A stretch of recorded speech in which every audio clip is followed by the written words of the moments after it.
Alright, so for this assignment, we're going to be creating a silhouette filled with words that we associate to the image. Now, this project is going to take a lot of steps. Once you get the hang of it, it is fairly easy, but this initial setup can get very complicated. So just make sure you're watching this video as much as you need to, rewind, pause, because the first part is a little tricky. So the first thing we're going to want to do is set up our photo editing, and we're actually going to want to get two different canvases.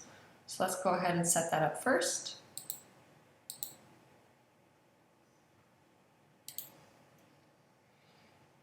And you can set up whatever size. I want you to do an 8x11, so pick either if you want it to be a portrait mode or a landscape. I'm just going to do portrait. And then the other one is where we're going to put text on it. This one really does not matter the size.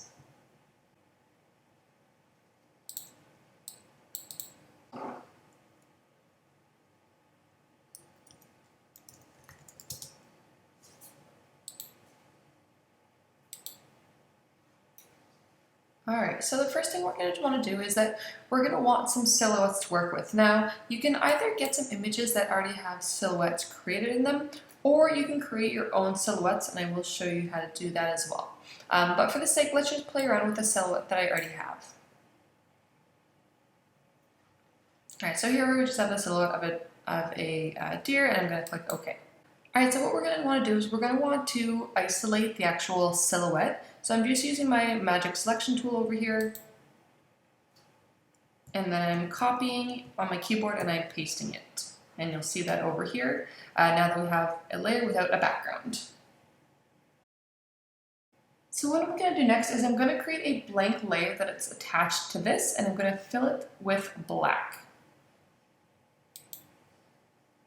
So as you can see right down here, I added a new layer. And then I'm going to take my paint bucket tool, and I want to fill it with black. Now you won't see any actual changes onto your canvas here, but if you do look on the right hand side, my layer now has a fill in it. Alright, and I did make it just another copy of the deer, just in case I mess up. I have an easy way to kind of go backwards. So I just make another copy of that deer silhouette. So we're actually going to create another layer, and we're going to fill it with just white. So here I am creating a layer. I'm actually going to put it right here over top of my original layer, and I'm going to fill that with white. So again, I'm switching my colors here. The one on top is always the one that we're going to use. Paint bucket, white. Again, you're not going to notice anything different on the canvas here, but you will over here. Alright, now that we have this all kind of set up and ready to go, now I'm going to create different brushes. So I'm going to switch over to my other canvas, and here is where I'm going to write a bunch of words that I associate with my image. So here I have a deer, I might think of nature, so let's go ahead and just brainstorm some words first. And you want them all to be separate, so rather than putting deer, space, nature, I want them to all be their own text box. So I have deer, good. I'm going to do another one, nature, good. Fawn, and make a bunch of different words. Now what I want you to do though as well is make your text different from each other. We don't want to have the exact same type of font, because in this one we are kind of trying to get a variety here, and then we already learned that different text says something about the image, so let's just change it up. And here I'm going to go over here. So I'm going to try to find some text that maybe I associate with nature, or if I just want to kind of have a bunch of different ones.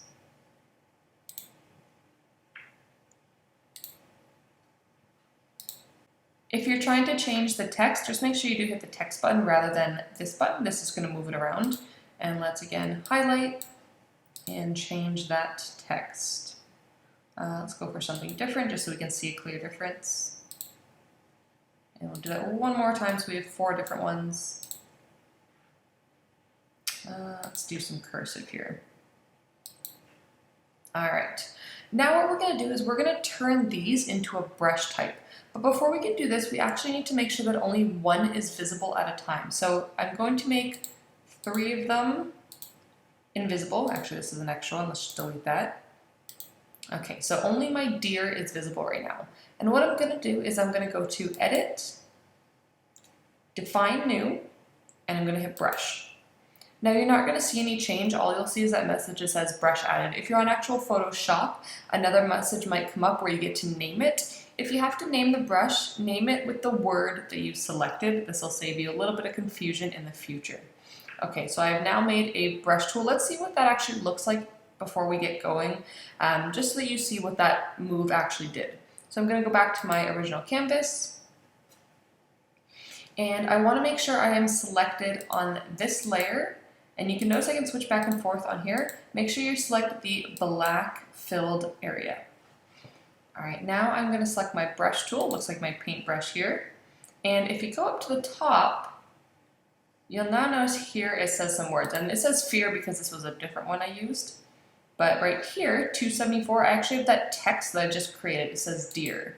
So what I'm going to do is I'm going to put that all over my deer here. You can change the size of the text, then you definitely want a variety in it. And then you can also change the opacity. That's something you really want to focus on for this project, is we don't want a lot of text that's all the exact same size, the same opacity. So you're really going to play around with these two features in this one. So let's do deer here.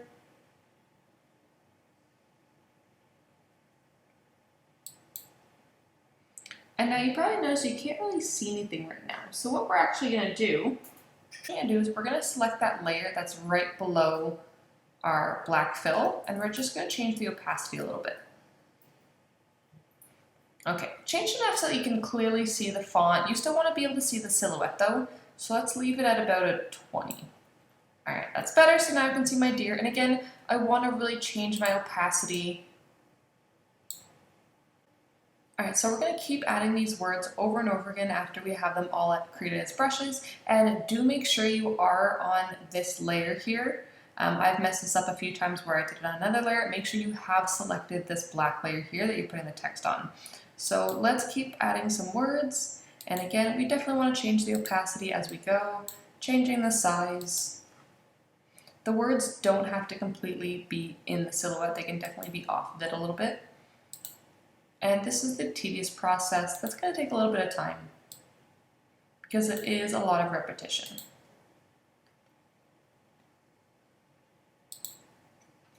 So really change up that opacity and that size.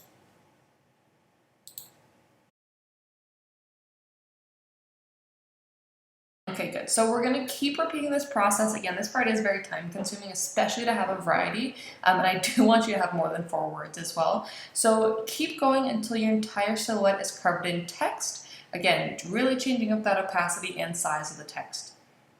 So the next thing we're going to do is we're actually going to make this bottom layer invisible. And you'll notice a drastic difference here. And I'm just going to repeat this font one a few more times just so that we get a clear edge. So let's actually make this bigger so you have a better idea of what it's going to look like. A little overdone, but that's okay.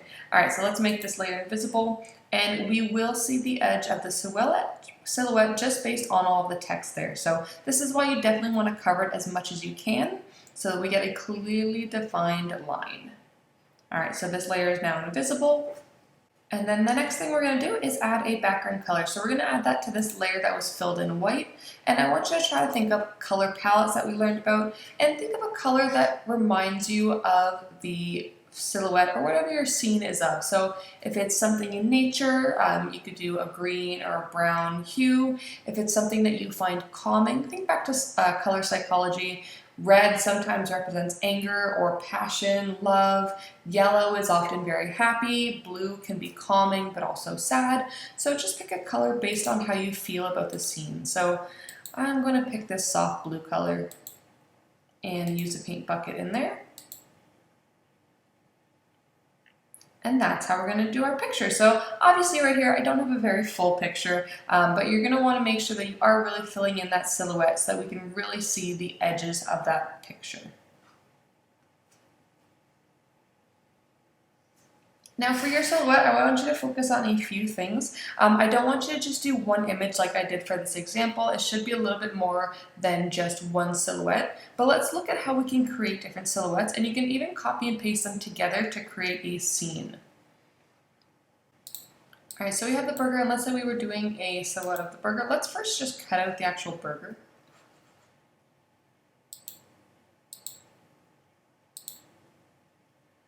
All right, so I've selected a little bit too much. Let's get rid of that ground. Okay, so I'm going to copy and I'm going to paste. And there I have another burger.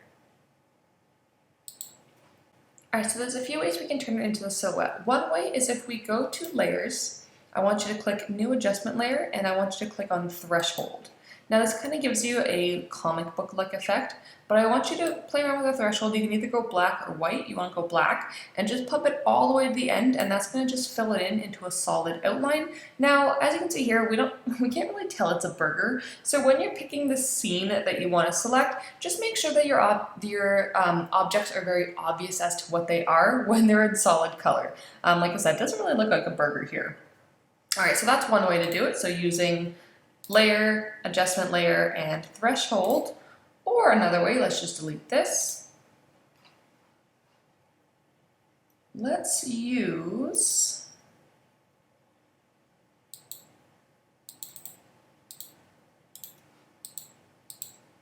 you could do this. This is going to take a long time.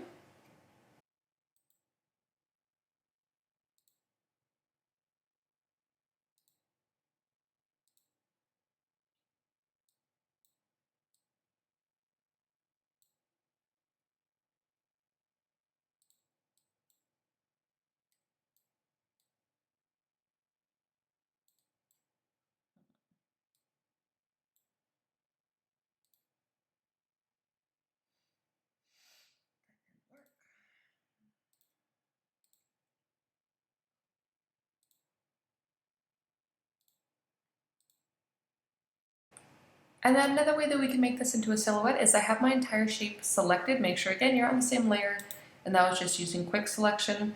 Now that the outline of my shape is selected, I can go on my brush and just make sure you're changing it.